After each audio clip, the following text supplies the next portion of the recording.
Hi friends, మనకు చపాతీ తినబుద్ధి కానప్పుడు చపాతీ అంతా చేసినాక 1-2 ముద్దలలో కొన్ని నువ్వులు వేసుకోవాలి. ఒక అర స్పూన్ నువ్వులు వేసుకొని కలుపుకోవాలి.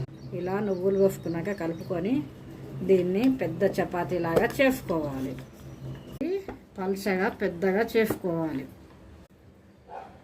ఇలా చపాతీని ఇలా కోసుకోవాలి. ఇట్లా అడ్డంగా నిలువుగా మనకు నచ్చిన సైజులో చిన్నగా కట్ చేసుకుంటే బాగుంటాయి. ఇలా కట్ చేసుకొని కాల్చుకోవాలి. ఇలా నూనె వేడెక్కినాక కట్ చేసుకున్న పీసులన్నీ వేసుకొని కాల్చుకోవాలి. ఇలా లైట్గా కొంచెం కలర్ మారే వరకు ఉంచి తీసేసుకోవాలి. ఇలా అన్నీ కాల్చుకున్నాక మీకు ఇష్టమైన కర్రీస్తో తినండి. దీంట్లోకి అల్లం పచ్చడి బాగుంటుంది. Thank you friends.